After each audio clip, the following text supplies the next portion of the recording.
Saludos, bienvenidos y bienvenidas a todos y todas. Estamos ya comenzando el webinar que teníamos coordinado para la tarde de hoy.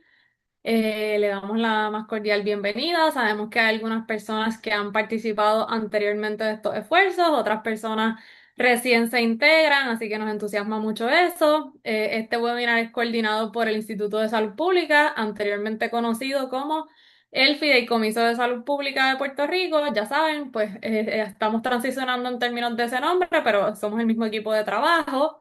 Y para iniciar, les invitamos a que se vayan presentando en el chat. Pueden compartir su nombre, el rol o especialidad que tienen, el lugar donde trabajan, ya sea una clínica, práctica privada o alguna otra organización, si es que están en representación de este espacio.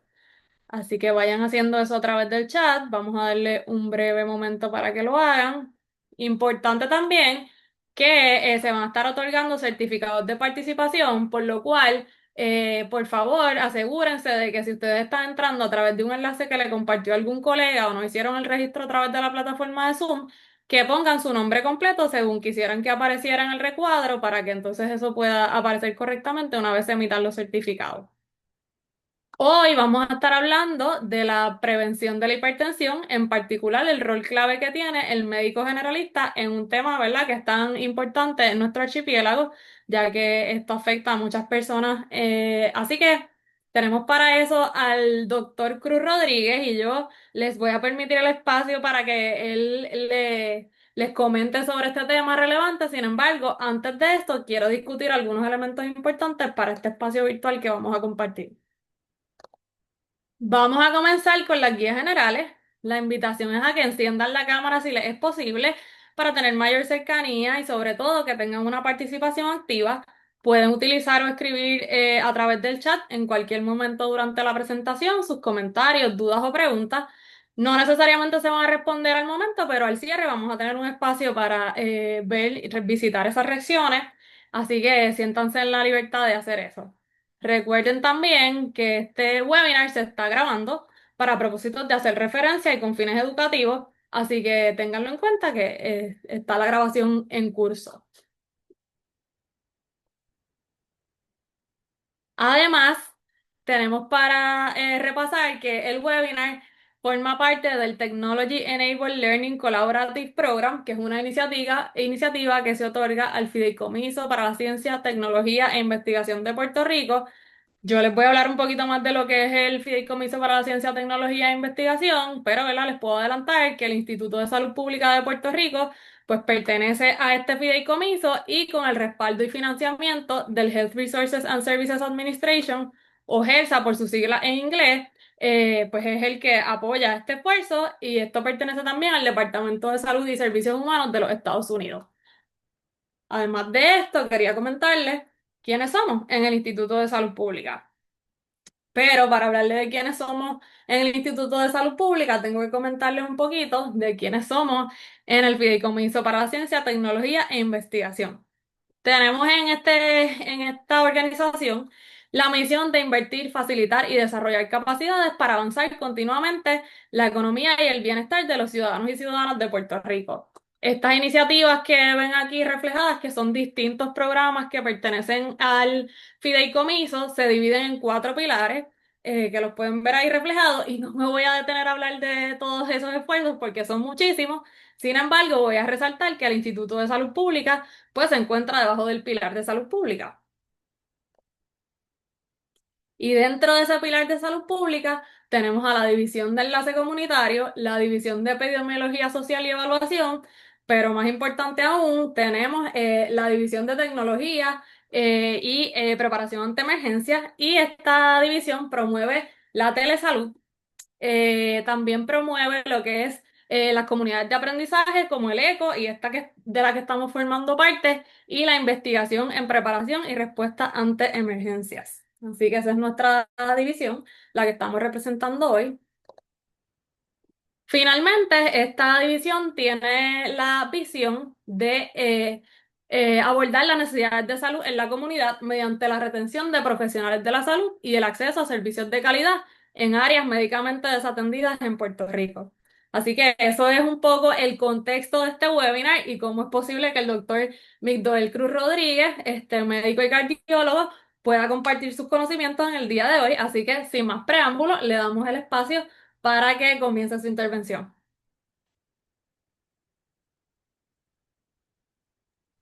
Va a estar compartiendo Hola, su hola, muy buenas pantalla. tardes. Vamos a ver cómo comparto por acá. Correcto. Sí,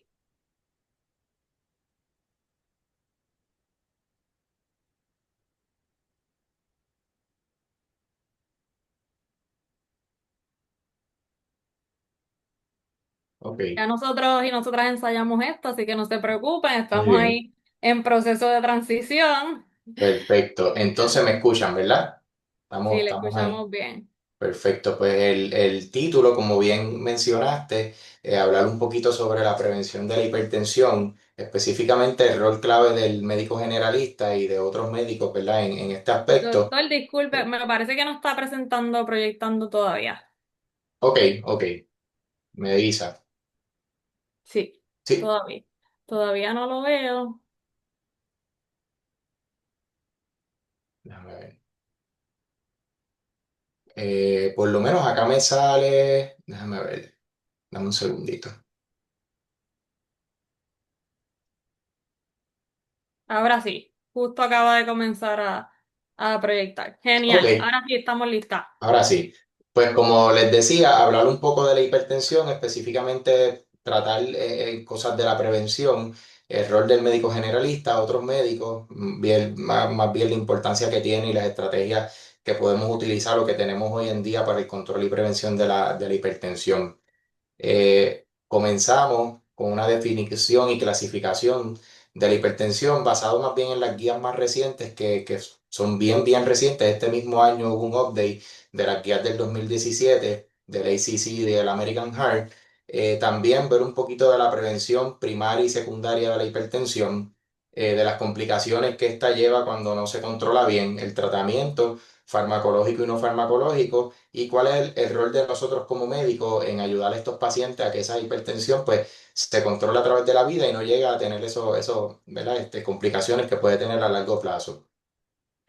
Comenzando con la definición, como mencioné, basada en las guías del ACC, hoy en día, pues sabemos que hipertensión, más adelante hablamos de la clasificación, pero es cualquier presión arterial sistólica que supere los 130 milímetros de mercurio o cualquier presión diastólica que vaya por arriba de 80. ¿Y por qué se han dado cuenta y pusieron este cutoff para poder definir la hipertensión arterial? Es porque sabemos que a través de la vida, cuando las personas llevan mucho tiempo por arriba de estos valores, pues es cuando hay más infartos, derrames y complicaciones cerebrovasculares, fallo renal y todo esto en la mayoría de los pacientes. Así que se han dado cuenta que mantener presiones por abajo de estos números pues mejora la calidad de vida y evitamos bregar con estas complicaciones a largo plazo. Las guías más recientes ahora nos dividen la hipertensión en varios estadios, ¿verdad? Las guías nuevas nos dicen que la única presión que se debe considerar normal, no importa la edad del paciente, es aquella que esté por abajo de 120/80. O sea que cualquier presión arterial que esté por arriba de 120/80, pues ya debe estar en uno de los estadios de lo que es la hipertensión. Ellos describen en la guía que cuando la presión arterial diastólica aún está por abajo de 80, pero empezamos a ver una elevación de la presión sistólica que ronda entre los 120 y 129, pues a eso le llamamos presión elevada, pero aún sin diagnóstico de hipertensión. Presión elevada, pero aún sin diagnóstico de hipertensión. Es un buen momento para practicar la prevención primaria, ¿verdad? No queremos llegar entonces a esos valores donde ya las clasificamos en estadio 1 y estadio 2 y que posiblemente vamos a requerir un tratamiento un poquito más agresivo, ¿verdad?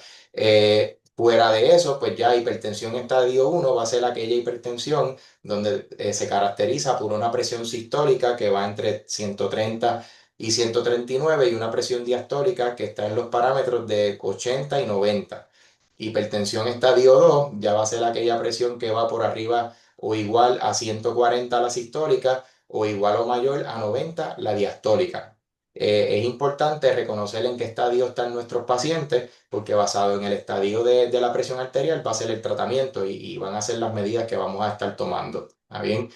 Entonces, ¿Por qué es importante siempre conocer estas definiciones y aplicarlas en nuestra práctica diaria? Pues básicamente es porque la detención temprana de la hipertensión y de sus diferentes estadios, pues nos va a ayudar a que estos pacientes no tengan complicaciones a largo plazo. Y además de eso va a prevenir o reducir un poquito los costos hospitalarios, los costos sanitarios que esto tiene, porque un paciente hipertenso que no está identificado, que no está bien controlado, pues va a tener visitas recurrentes, ya sea a su médico primario, a su médico especialista o a las salas de emergencia, hospitalizaciones. Y eso tiene un impacto bastante importante, ¿verdad? En la salud y en la parte socioeconómica. Entonces, entre los factores de riesgo para la hipertensión, es importante mencionar que vamos a tener aquellos factores de riesgo que son modificables y aquellos factores de riesgo que no se pueden modificar. En específico, por ejemplo, la edad y el historial familiar, pues son factores de riesgo que cargamos con ellos y que no hay manera de poderlos modificar, ¿verdad? Todos vamos a algún momento a llegar a una edad avanzada a través de la edad, pues va a haber más posibilidad de tener aterosclerosis, endurecimiento de las arterias y más probabilidad de que uno sea hipertenso, ¿verdad? Fuera de esos factores, pues tenemos otros que sí son modificables, entre ellos, pues cambios en el estilo de vida, la dieta, la obesidad, el sedentarismo.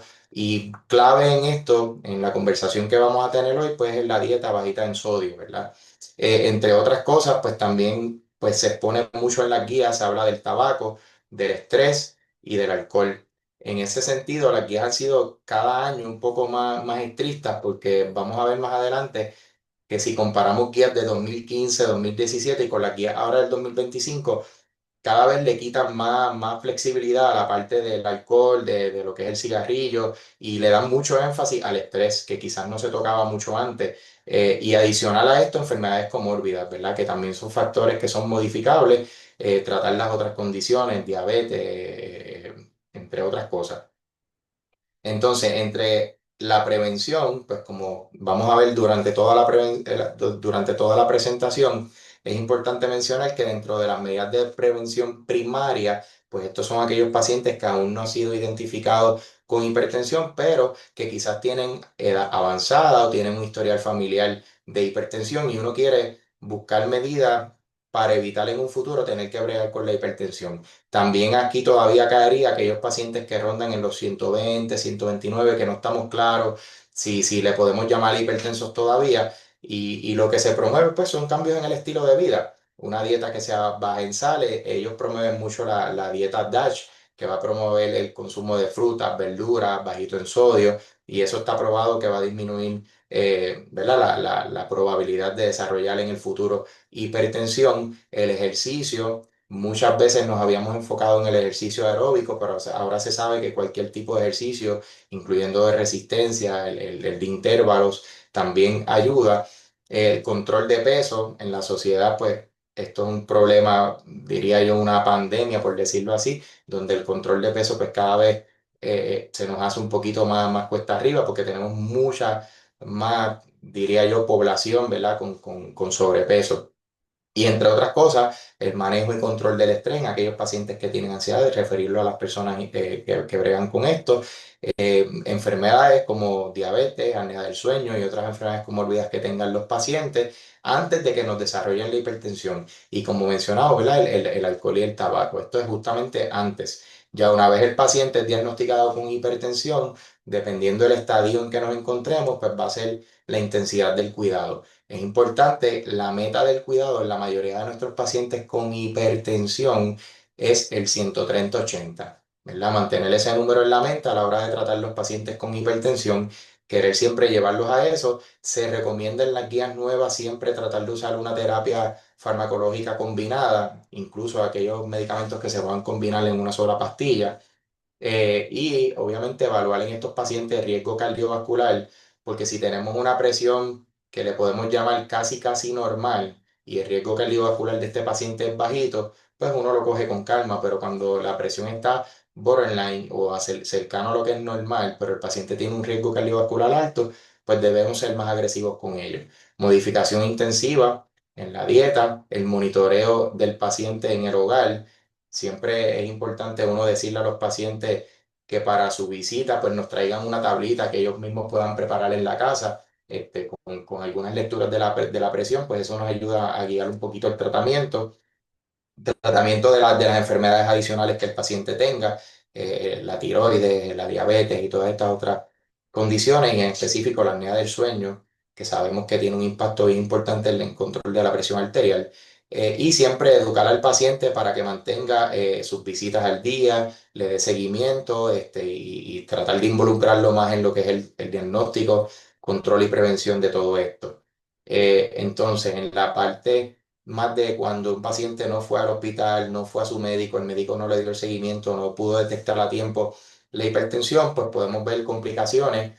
Entre las complicaciones más comunes o las más que uno teme, es que sabemos que la hipertensión se une a los factores de riesgo más comunes para el desarrollo de enfermedades cardiovasculares, que ellos serían los cuatro pilares, son la hipertensión, la diabetes, el colesterol y el fumar, adicional del historial familiar. Así que la hipertensión es uno de ellos y posiblemente el más importante y uno de los más fáciles de tratar. En cuanto a enfermedad cardiovascular, lo más común que vemos asociado es, ¿verdad?, el infarto, la enfermedad de las arterias del corazón. Adicional a eso podemos ver el fallo cardíaco, que pues, la hipertensión por sí solita puede llevarnos a fallo cardíaco, hipertrofia del ventrículo izquierdo, que también nos puede llevar a fallo cardíaco, a formar arritmias letales en el corazón y el síndrome de muerte súbita. Adicional, accidentes cerebrovasculares, que derrame, accidentes cerebrovasculares transitorios. La hipertensión juega un papel bien, bien importante. También en la enfermedad crónica renal, pacientes que no se controlan bien la presión, posiblemente o potencialmente van a terminar en fallo renal crónico y posiblemente en hemodiálisis. Y también otras patologías que a veces son el debut, con lo que debuta el paciente, retinopatía. Comúnmente vamos a ver cambios en la visión, todas estas patologías, dolores de cabeza que a veces le dicen a los pacientes que es migraña y quizás es que no hemos encontrado que tiene hipertensión.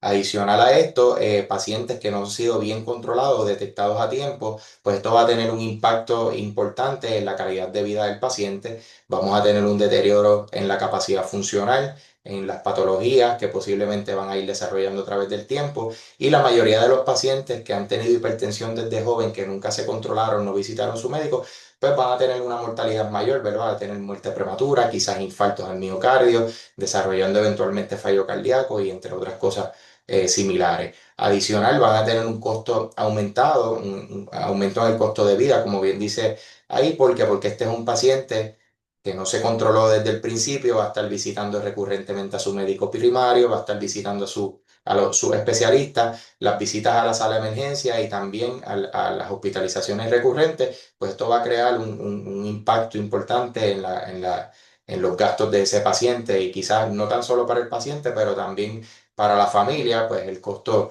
y en la calidad de vida pues va disminuyendo.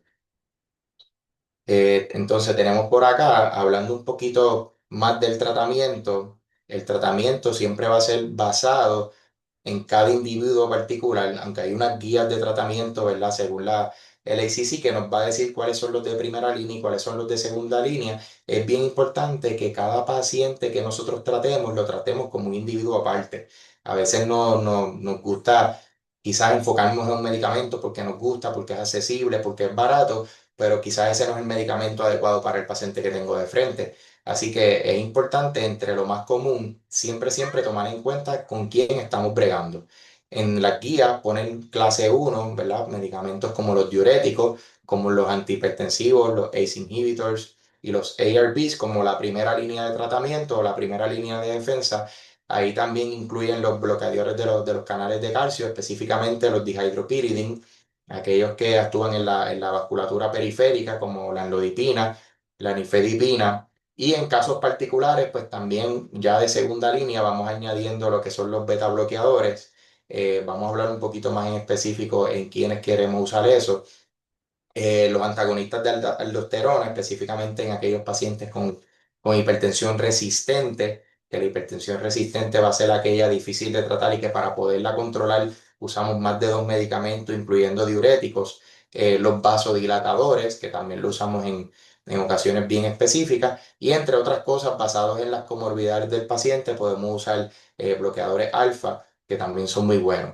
Si, usando esta misma lista que tenemos aquí, si vamos de arriba hacia abajo, los ACE inhibitors, particularmente, la mayoría de nuestros pacientes en la oficina tienen otras enfermedades y entre ellas casi siempre hay diabetes. Así que, primera línea, en pacientes con hipertensión que a su vez tienen diabetes, los ACE inhibitors han demostrado pues ser clase uno porque a la vez tienen ciertas propiedades de protección renal. En cuanto a los diuréticos, casi siempre empezamos esto en personas jóvenes, fácil de usar, y también en pacientes mayores o pacientes que tienen mucha retención de líquido y todo eso, porque les ayuda a verse esas piernas un poquito mejor. Entre ellos, el más utilizado es la hidroclorotiazida. La clortalidona es un poquito más fuerte, lo usamos cuando la hidroclorotiazida no nos dio el resultado que queríamos. Y ya furosemide es un medicamento de otra categoría que lo usamos más en aquellos pacientes que tienen, por ejemplo, fallo cardíaco.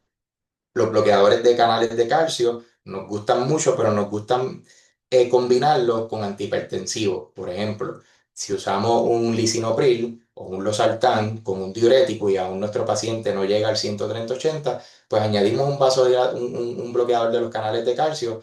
El más que utilizamos es la nodipina. Es bien importante que estos medicamentos los podemos usar en la mayoría de los pacientes, pero no son muy buenos cuando el paciente tiene fallo cardíaco, ¿está bien? Y están contraindicados en pacientes con un fallo cardíaco agudo o que no le vaya bien, o sea, que esté en un estadio bien avanzado. Las guías han apuntado menos a la utilización de diltiazem y verapamil en el manejo de la hipertensión y ahora los ponen como clase 2 como recomendados solamente si el paciente tiene otras enfermedades, como por ejemplo la fibrilación atrial. En esos casos, sin disfunción ventricular, pues podemos usar estos medicamentos. De igual manera, los beta bloqueadores pues no tienden a ser primera línea como ACE inhibitors, EARBs o diuréticos, pero también los usamos en aquellos pacientes que, por ejemplo, también tengan hipotiroidismo, que tengan problemas en la tiroides, ¿verdad? O en aquellos pacientes que también tienen fibrilación atrial. Pacientes que tienen pulsos elevados, siempre nos gusta que nuestros pacientes tengan los pulsos por abajo de 90. Eso mejora la relajación y la función diastólica del corazón. Así que estos medicamentos los vamos a usar en aquellos pacientes que tienen hipertensión, plus tienen también el pulso elevado, ya sea por fibrilación atrial o otras condiciones. ¿Está bien? Los más usados van a ser metoprolol, carvedilol y bisoprolol, específicamente en pacientes con fallo cardíaco. Y entre metoprolol y carvedilol, el carvedilol es un poquito más fuerte. Lo único que se usa 2 veces al día y pues la adherencia en los pacientes, pues eso puede hacer que disminuya un poco. Así que casi siempre pues uno comienza con metoprolol. Entre los antagonistas de aldosterona, pues el más que utilizamos es la espironolactona y eplerenón en aquellos pacientes con hipertensión resistente. También aquellos pacientes con fallo cardíaco con función reducida son clase uno, mejoran la mortalidad en este tipo de pacientes. También mencionar los vasodilatadores. Muchas veces en la escuela de medicina nos enseñan que no usemos eso porque la hidralazina causa lupus y todas estas cosas. La verdad es que son medicamentos muy buenos, hay que estar muy atento a ellos porque son medicamentos bien fuertes, pueden causar ortostatismo, pueden causar síncope, desmayos. Entonces, si vamos a usar este tipo de medicamentos, y específicamente la hidralazina, es un medicamento que no se usa una vez al día, que se usa al menos 3 veces al día, en ocasiones 2 veces al día, que significa que tenemos que estar bien pendientes de que el paciente pues, se lo esté tomando. La hidralazina combinada con nitratos, específicamente Indul, es un buen medicamento también para aquellos pacientes que tienen fallo renal y que no le podemos dar los antihipertensivos de primera línea, como los ACE, los ARBs, o que el nefrólogo quizás no quiere que le demos mucho diurético, pues la combinación de hidralazina y nitrato de alguna manera imita o simula el mismo efecto que nos hace la lisinopril, la enalapril, un ACE o un ARB. Así que en mecanismos de acción, si queremos imitar los efectos beneficiosos que tienen los ACE y ARBs, pues podemos usar la combinación de hidralazina y nitrato. Y son particularmente efectivos en pacientes afroamericanos que tengan fallo cardíaco y también baja mortalidad en esa población. Así que siempre tenerlos en cuenta. También en nuestra población, muchas personas mayores que tengan hiperplasia prostática, pues ahí podemos usar los bloqueadores alfa, específicamente la caldura, el doxazocin ayuda mucho y también el terazocin es otra opción que podemos implementar en estos pacientes. ¿Por qué me tomo el tiempo de ir uno a uno? Porque en nuestra clínica cada paciente es diferente, así que vamos a tener que empezar a identificar qué enfermedades comórbidas tiene este paciente, así que qué opciones tengo para este caso específico. ¿Está bien?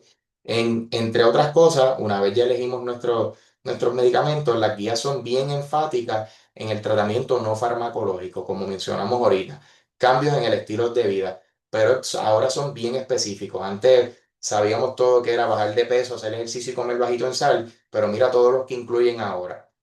Empezando por el control de peso, está probado que bajar al menos un 10% de nuestro peso actual al hacer el diagnóstico de la hipertensión, pues va a mejorar el control de la presión y sabemos que por cada kilogramo de peso que uno baja, quizás un puntito de la presión sistólica también va a bajar. El BMI recomendado está entre 18 y 25, pero realmente eso a veces es una meta para nuestros pacientes no realistas, así que siempre yo prefiero empezar con el 10%. Bájame el 10% de tu peso actual y vamos a empezar a ver cambio, el paciente se motiva y de esa manera pues continúa bajando de peso. Importante, las guías también hacen énfasis en el uso de los medicamentos nuevos que ahora ven inyectables o que existen que son en diabetes, pero también en obesidad para el control de la hipertensión. En alimentación saludable, pues le dan un énfasis bien marcado a la dieta DASH, que son cambios que tú puedes hacer en la dieta para controlar la hipertensión, comer frutas, comer verduras, granos enteros, proteínas y bajito en sodio. Y en el sodio ahora fueron más específicos. En las guías del 2017, pues nos quedamos con quizás 2.000 miligramos al día. Sin embargo, ahora en las guías dicen que idealmente queremos disminuir eso hasta 1.500. Obviamente, esto es una cuestión teórica, pero porque es muy difícil poderle decir a nuestro paciente de 65 años que solo puede consumir 1.500 miligramos de sodio al día, porque no hay una manera fácil de medir esto. Así que nosotros lo que le decimos es que traten de botar los saleros que tienen en la mesa o tratar si comen papitas y cositas así, no excedernos con la cantidad de sal que le echen. Igual al cocinar, arroz, pasta, que eso siempre se le echa sal, pues educar al paciente que sea un poco más consciente con eso. En las guías también ahora añadieron el consumo de potasio, obviamente en aquellos pacientes que no tengan fallo renal o que sea un problema para ellos, pero si no hay ninguna contraindicación, pues se recomienda usar alimentos que sean ricos en potasio, plátanos, espinacas, entre otras cosas. También en la actividad física regular, en la nueva guía también le dieron un update. Antes el enfoque era ejercicio aeróbico, específicamente al menos que la persona cumpliera con al menos 150 minutos a la semana. Ahora ellos también le añaden a eso ejercicio de resistencia, también ejercicio en intervalos de resistencia.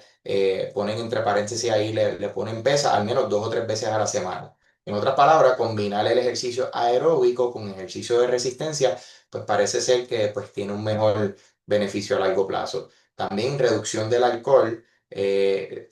Anteriormente nos decían que solamente se disminuyera. Ahora dice, pues sí, disminúyelo. Quizás en mujeres te aceptan una bebida al día, para los hombres aceptan dos, pero dice que idealmente pues eliminar el consumo de alcohol por completo.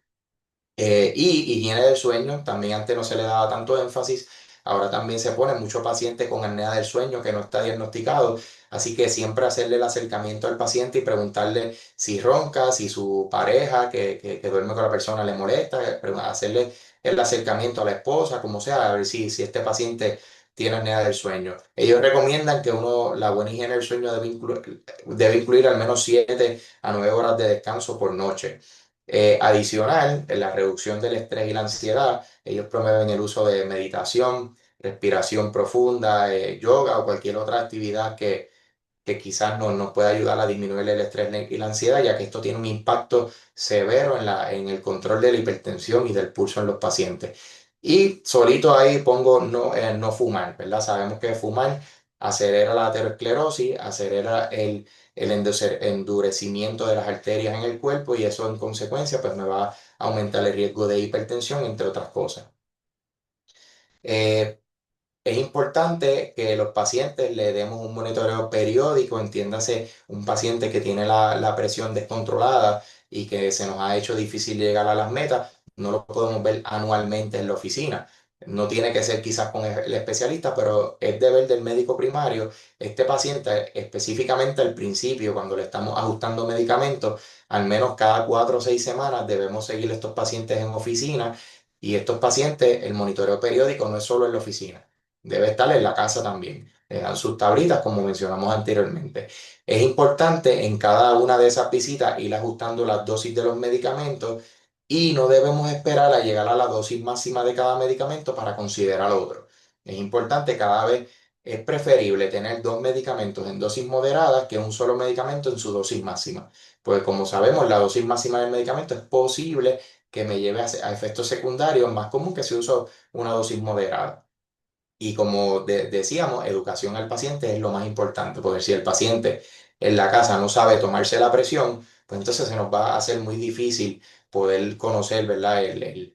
Cuál verdaderamente son los valores de la hipertensión. En ese punto es muy importante porque en los pacientes de la clínica todo el tiempo veo la situación de que tiene la presión alta en la casa, pero entonces le preguntas y cómo se la está cogiendo, a veces se la están cogiendo en la muñeca, recomendamos más usar la braquial acá en el bracito, que la persona esté sentada al menos 5 minutos con las piernas que no estén cruzadas. Inicialmente debemos coger la presión en ambos brazos y utilizar la más alta, aunque ya cuando es de seguimiento que conocemos al paciente, pues se recomienda el brazo derecho. Está más pegado al corazón y debe ser un poquito más certero. Si hay una diferencia bien marcada, que esto nos ha pasado a todos, entre un brazo y el otro, pues uno debe indagar un poquito más. Si es una diferencia más de 10 15 milímetros de mercurio entre un brazo y el otro, pues uno debe buscar si no hay estenosis o patología en la subclavia o cosas así. ¿Está bien? Entonces, ¿qué rol tiene nosotros como médicos en la prevención y manejo de la hipertensión? Pues el médico primario necesitamos enfocarnos en hacer una detención precoz. ¿Por qué menciono esto? Porque usualmente cuando el paciente nos llega con hipertensión, posiblemente este paciente ha sido hipertenso durante los últimos 10 años. Y muchas veces pasa pues que no nos dimos cuenta, ya sea por un pobre monitoreo, a veces pasa que utilizamos el COF análogo y muchas veces no nos percatamos bien de que quizás esa presión está un poquito alta. También nos pasa que en la oficina, entre el Roche y otras cosas, siempre decimos, está bien, eso es el nerviosismo, eso es el síndrome de la bata blanca, tranquilo. Y cuando vienes a ver, le hacemos un estudio de sonografía al paciente y quizás tiene hipertrofia, tiene ya cambios de remodelamiento cardíaco que pudieron ser evitados si hubiésemos hecho una detección temprana en este aspecto. Educación, ya lo hablamos, el manejo inicial de este paciente, la educación hay que meterla ahí, hacer al paciente parte del manejo de su hipertensión, enseñarle cómo tomarse los medicamentos, cuáles son por la mañana, cuáles son por la tarde. Y es muy importante en el manejo de la hipertensión, el manejo de enfermedades comórbidas. Si el paciente tiene una diabetes descontrolada, si el paciente es fumador, si tiene una tiroides descontrolada, pues hay que referir a este paciente a los médicos especialistas que sean expertos en esa condición particular. Paciente que ya tiene fallo renal, que vemos que la creatinina va subiendo, que el GFR va bajando, que tiene proteínas en la orina, pues entonces ese paciente se beneficia de que ya lo vayamos enviando a un nefrólogo. Si el paciente siempre tiene la glicosilada alta, pues hay que enviarlo a un endocrinólogo. O sea que el manejo y coordinación de cuidado multidisciplinario es súper, súper importante.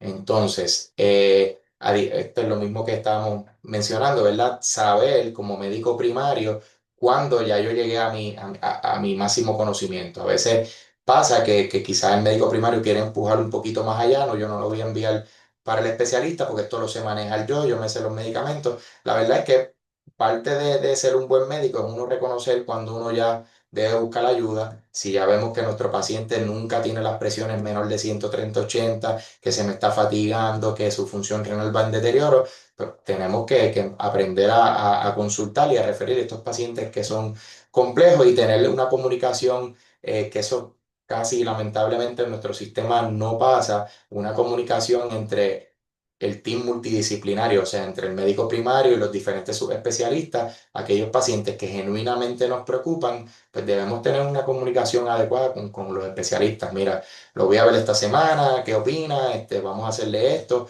Y casi siempre comunicándose, pues se beneficia el paciente, que es nuestra meta final. Entonces, El trabajo, como les mencioné, pues debe ser lo que acabo de mencionar, debe ser multidisciplinario. No nos quedemos con esos pacientes. Queremos involucrar a diferentes profesionales de la salud, no solamente el cardiólogo, el nefrólogo, también necesitamos buscar personas expertas en el manejo del estrés, personas expertas en el manejo de la dieta. Si yo como cardiólogo no sé qué dieta es la más beneficiosa para X o Y paciente, pues que vaya un nutricionista, que tener, o sea, pacientes con un estrés una ansiedad generalizada difícil de controlar, que vaya a su psicólogo, que vaya a su psiquiatra. O sea, no debemos tratar eso nosotros en la oficina, porque si no involucramos a nadie, pues el paciente casi siempre pues, va a terminar deteriorándose. Y pues, como mencionamos ya, control de los factores de riesgo. Importante qué cosas sacamos de toda esta información y qué cosas podemos aplicar a nuestras prácticas clínicas. Pues número uno, la prevención primaria. Yo estoy seguro que si uno hace un censo de nuestra población en las oficinas, hay muchos pacientes que aún se benefician de prevención primaria. Lamentablemente nosotros como médicos fallamos en que nos gusta tratar los pacientes, pero quizás no vemos venir el que quizás en 5 años va a ser hipertenso, quizás el que tiene el historial familiar, quizás el que ya no lleva una buena dieta, el que está aumentando de peso, pues existe ahora. Las guías implementaron, además del ASCVD RIS, una tablita, una calculadora que le pone Prevent. Y con esta calculadora nosotros podemos predecir o tener una idea de qué pacientes de aquí a 10 años pues, van a tener quizás enfermedades comórbidas, o sea, por la hipertensión. Así que es importante hacerle ese cuestionario, esa tablita a nuestros pacientes y decir, mira, tu riesgo a 10 años es alto, es más de 10%, es más de 7,5%, pues yo pienso que debes acogerte a un estilo de vida saludable, a cambiar tu dieta, a bajar un poco el peso, antes ni siquiera de que sea hipertenso.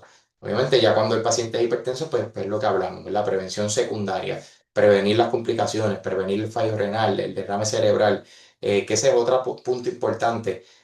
Lamentablemente, la mayoría de las veces que el paciente llega a nuestras oficinas ya de especialistas, siempre hacemos prevención secundaria y siempre estamos manejando complicaciones. O sea que ni siquiera la prevención secundaria quizás la llevamos al tope de lo que pudiese ser, porque lamentablemente ya no llega el paciente cuando tiene fallo cardíaco, cuando tiene fallo renal, cuando ya ha tenido 3 infartos cerebrales. Y ahí es cuando el paciente se motiva a hacer las cosas bien y nosotros como médicos le caemos encima.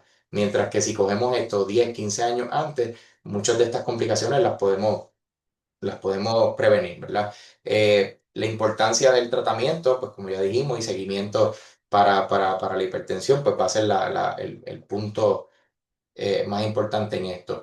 ¿Qué sacamos? Pues que el manejo y el enfoque que debemos tener a la hora de manejar esto debe ser un enfoque multidisciplinario, debemos involucrar a todo el mundo. ¿Y por qué el médico primario es quizás la herramienta más importante? Porque es lo que tenemos de frente, es el primero que se encuentra ese paciente, el que lo ve de rutina, el que quizás pueda practicar más la prevención primaria. ¿Verdad? Porque es el primero que se va a encontrar con estos pacientes quizás desde 15 años antes. Y siempre es muy importante dejarnos llevar por las guías de tratamiento. Hay que estar muy pendiente porque cada año le hacen updates a las guías porque vieron que comer más alto en potasio fue mejor, porque el magnesio y el potasio ayudaban. O sea que anualmente le hacen pequeños updates a las guías que tenemos que estar en vanguardia de todo esto para poder ofrecer el mejor tratamiento a nuestros pacientes. Así que en información, yo pienso que eso es lo que tenemos por ahí y de ahora para adelante, pues preguntitas y como ustedes quieran. ¿Está bien? Muchas gracias, Que- doctor, por esa excelente y tan relevante información que nos comparte. Voy a ir acá proyectando, pero mientras tanto estamos pendientes si hay alguna pregunta, reacción.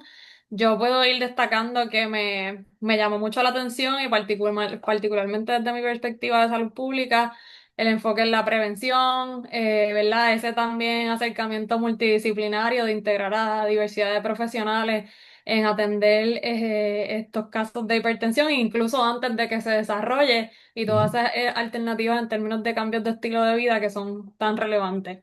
Así que estamos acá. No he visto preguntas hasta ahora en el chat, pero tenemos un tiempo para las preguntas, así que si alguien tiene alguna duda, pregunta, reacción, estamos pendientes. Voy a ir entonces proyectando por aquí. Muy bien.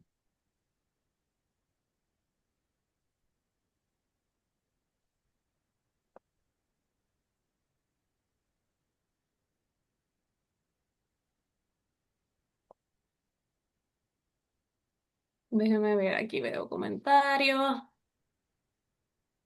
Por ahora los comentarios son de personas agradeciendo, diciendo que excelente la intervención, que gracias por la conferencia y por la información compartida más que nada. Vamos a ver.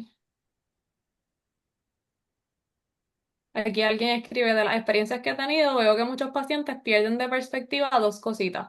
Los horarios, piensan que porque dice diario todos los medicamentos en AM y no necesariamente, algunos son en PM. No sé si tiene usted alguna reacción a eso. Sí, sí, qué bueno que hablen sobre eso. Me escucha, ¿verdad? No, es que no sé si le Sí. di. Ok, es súper, súper importante y qué bueno que sale ese comentario, porque muchas veces se nos olvida que el exceso de medicamentos de una sola vez es potencialmente peligroso, ¿verdad? Quizás tenemos un paciente en 5 medicamentos y se los damos todos por la mañana de una vez y pudiésemos causarle hipotensión, mareos y todas estas cositas. Nosotros, en la parte ya cuando los vemos en la oficina, por lo menos yo y muchos de mis compañeros, siempre, siempre, el 100% de las veces dividimos los medicamentos. Por ejemplo, la combinación quizás más común que vamos a ver en el manejo de la hipertensión va a ser el uso de un antihipertensivo con un diurético, por ejemplo, lisinopril con hidroclorotiazida, losartán con hidroclorotiazida. Usualmente eso lo ponemos en la mañana y cuando todavía el paciente no lo logramos controlar, le añadíamos un bloqueador de canales de calcio. En ese caso, por ejemplo, amlodipina, uno de los más que usamos. Y entonces ese le decimos que lo use en la tarde. No hay una hora específica para usarlo, pero casi siempre los separamos más o menos entre 10 a 12 horas. Por ejemplo, si el paciente desayuna a las 8 de la mañana, pues le digo, tómate la losartán con el diurético a esa hora. Y entonces 10 a 12 horas después, quizás 6 7 de la tarde, noche, pues entonces se toma la Norvasc. Y eso pues nos evita a tener estos efectos secundarios de hipotensión. Y adicional, aunque los medicamentos están diseñados para durar 24 horas, en la práctica hemos visto que esto nos mejora como el efecto que tienen en las 24 horas al paciente. Así que sí, definitivamente los horarios son súper importantes y si podemos usar terapia dividida, una por la mañana y una por la tarde, mucho mejor. Gracias por el comentario a la persona que hizo esa expresión en el chat.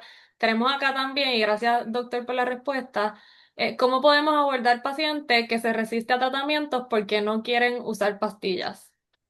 Pues mira, usualmente le damos ejemplos. Yo le digo que se monitoreen en la casa, que se monitoreen en la casa y cuando ellos me traen el listado de la casa, que esas presiones están súper altas, usualmente se asustan. Y entonces yo le digo, ¿qué te estás usando? Y usualmente es hasta lamentable, ¿verdad? Porque de alguna manera uno se entristece ver que medicamentos que tienen una evidencia robusta, que han demostrado bajar mortalidad, disminuir complicaciones no lo usan, pero la mayoría de los pacientes usan ajo, usan el té de que le dio qué sé yo quién, usan todas las cosas naturales habidas y por haber, sin ningún comentario, o sea, sin ni siquiera tener quizás estudios que sean importantes, lo usan porque se lo dijo el vecino.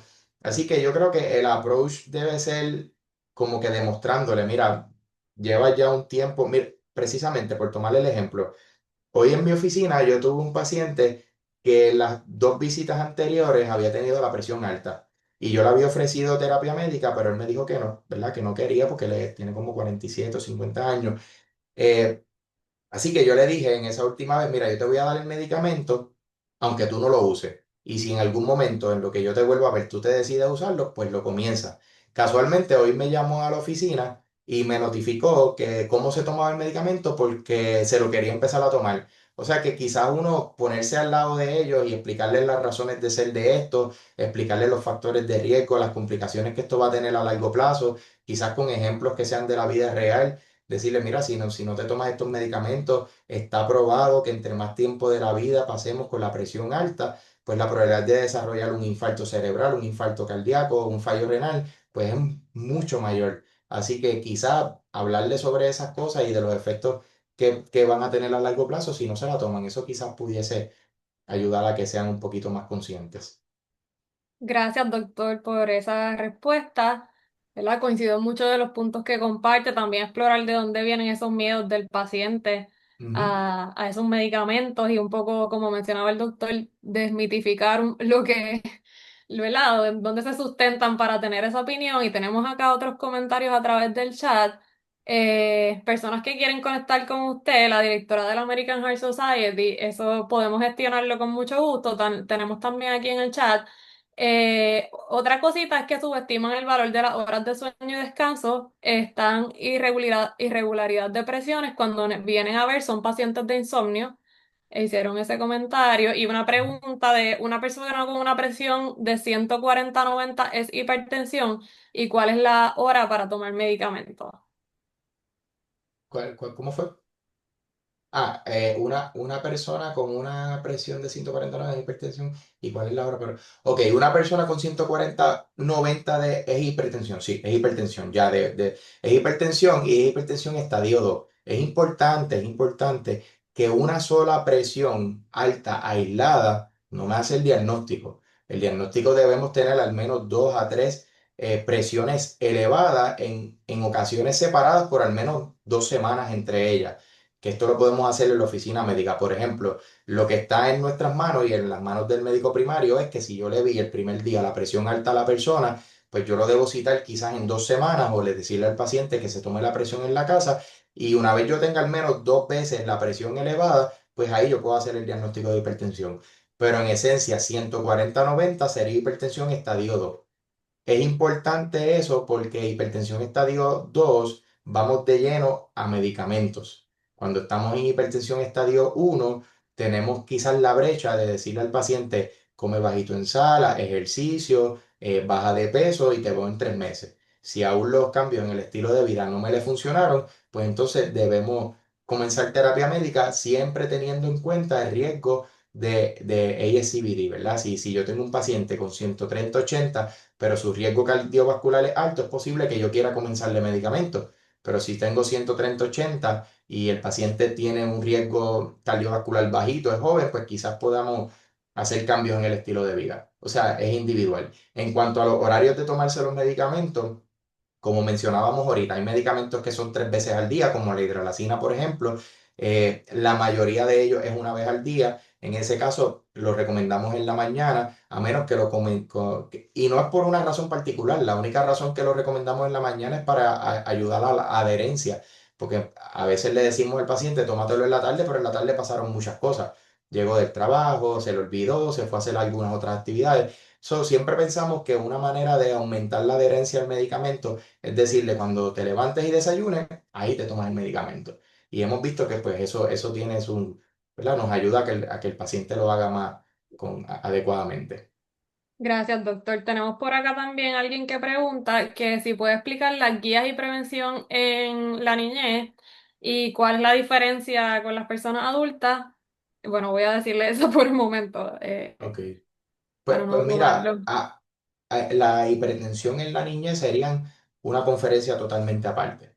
Obviamente cardiología, medicina interna, medicina primaria, pues estas guías nos enfocamos en el tema de hoy, por ejemplo, es en adultos. También estos son guías de hipertensión en adultos, ya guías de hipertensión pediátricos, pacientes pediátricos, habría que tomar tiempo para indagar sobre eso y porque cambia bastante. Obviamente las estrategias de cuidado son otras, los medicamentos son otros, en el sentido de que quizás nos vamos a enfocar más en cambios en el estilo de vida, ver la historia familiar de ese paciente, buscar causas de hipertensión secundaria, desórdenes genéticos, Addison, entre otras patologías, fibrodisplasia, o sea, en el niño, el paciente pediátrico ya tendría que ver un especialista, ¿verdad? O un cardiólogo pediátrico o el mismo pediatra que nos dé un poquito más de información de eso. Pero lo que hablamos hoy es adultos.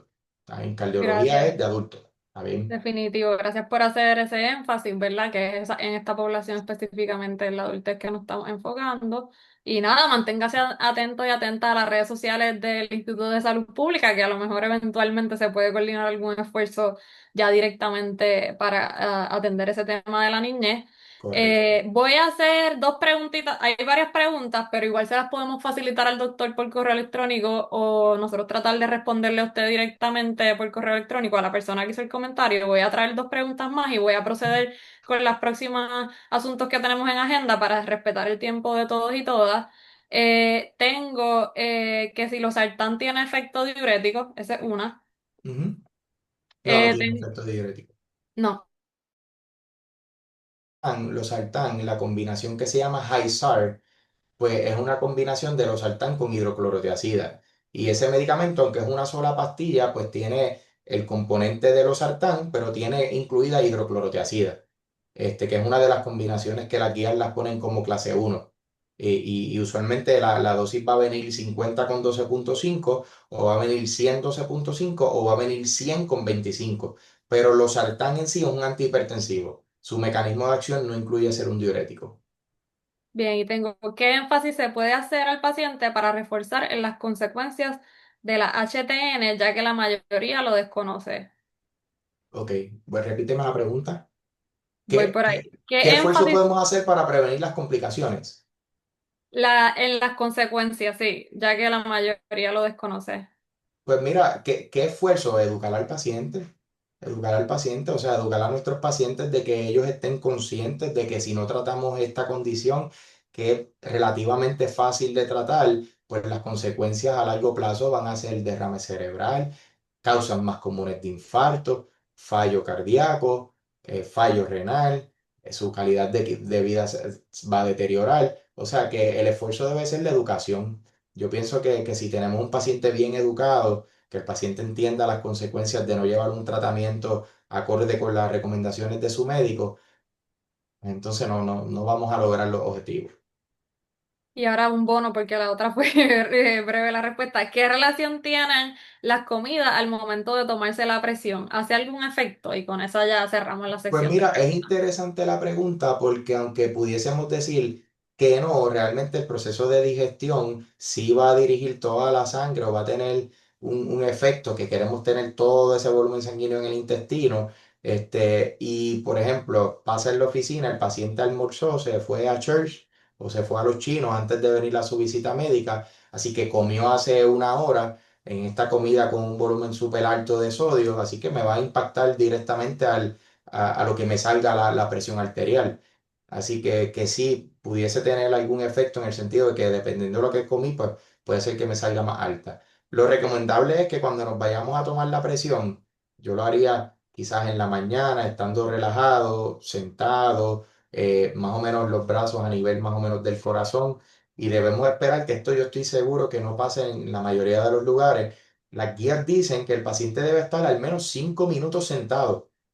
5 minutos sentado. ¿En qué oficina tenemos al paciente 5 minutos sentado para cogerle la presión? Bueno, quizás puede estar una hora esperando, pero al momento de cogerle la presión, yo te aseguro que cuando el paciente entra al cubículo, lo primero que le decimos es pon el brazo ahí, que te voy a coger la presión. Y quizás esa técnica la pudiésemos mejorar para evitar esta, a veces que nos dan unos parámetros que no son, porque quizás el paciente se sentó, es bueno hablarle un poquito, cómo has estado, cómo te sientes hoy, y indagar un poquito para que el paciente se relaje, porque el encuentro médico genera mucha ansiedad y muchas veces si no le damos la confianza al paciente de sentirse a gusto, quizás podemos ver valores en la presión súper alto y se la coge 5 minutos después que le hiciste unos chistes y que él se siente más a gusto contigo y quizás la presión sale bien. O sea que sí, es importante siempre estar relajado en eso. Ahora, el impacto directo de la dieta o de una comida ahora mismo, pues me da la impresión de que debemos no hacerlo así, esperar quizás 1 o 2 horas, ¿verdad? Porque si comí algo con una carga alta de sodio, pues me va a salir alta.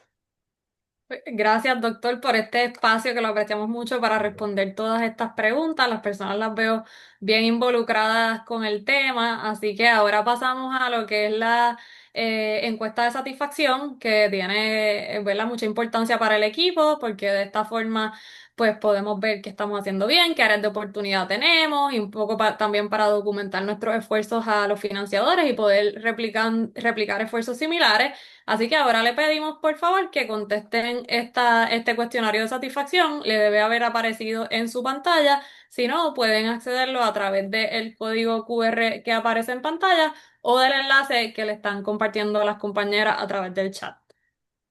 Así que por favor, completen este cuestionario de satisfacción. Veo varias personas entrando, así que sé que está disponible. Recuerden que es muy, muy importante. Ok, completamos por acá. Segundo. Doctor, usted recuerde que no lo cierre, eso es lo importante de su parte. Y el resto de, Bien, de las sí. personas que asistan, pues pueden ir completando. ¿Le puedo dar como quiera submit? Sí. Ah, su respuesta quiere decir Ajá, del... Creo que usted como recurso no es necesario, pero compañeras del equipo me pueden validar por eso, porque me sale la pantalla como para responderla, ¿sí? para completarlo. Ok. Puede dejarla ahí, no la Pero toque no y... hago nada entonces, ¿verdad? Exacto, sí. Está bien.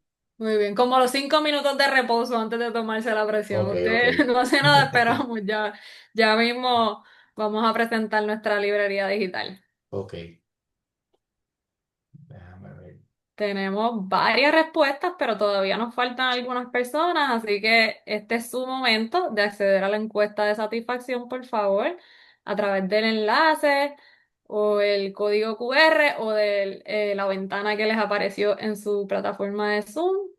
Itzia nos comparte excelente charla, así que, y como ella hay muchísimos comentarios, así que sabemos que están bien contentos y satisfechos con la participación del doctor, pero es importante pues reflejarlo a través del cuestionario. Muy bien.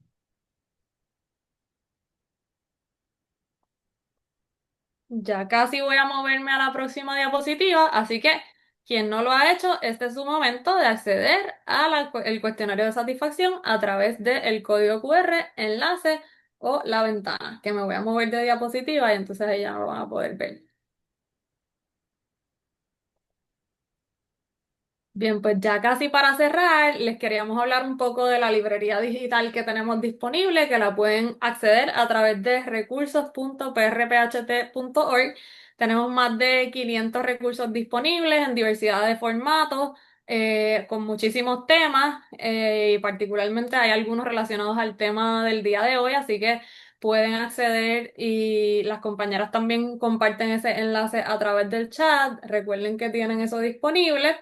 Y queríamos anunciarles que tenemos varios webinars agendados, así que los y las que son asistentes recurrentes, les esperamos en los próximos, el 30 de septiembre de 3 a 4 de la tarde. Tenemos el de nutrición y seguridad alimentaria para prevenir y manejar enfermedades crónicas en Puerto Rico, que creo que se enlaza muy bien con el tema que hemos estado discutiendo hoy e incluso con temas que hemos traído anteriormente, como el de la obesidad y los estilos de vida como tratamiento.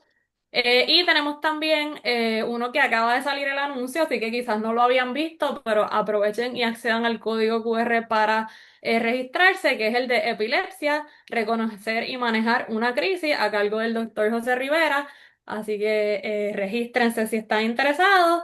Y también tenemos el 22 de octubre, el de ansiedad en la gestación y el posparto. Así que esos son los que vienen por ahí y les vamos a estar esperando en estos próximos webinars.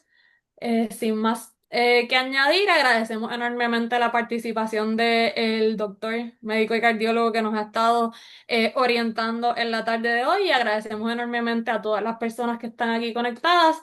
Ha sido un excelente espacio y nos vemos en los próximos webinars. Muy bien, muy bien. Muchas gracias por la invitación. Quedamos a la orden. Gracias. Gracias a usted.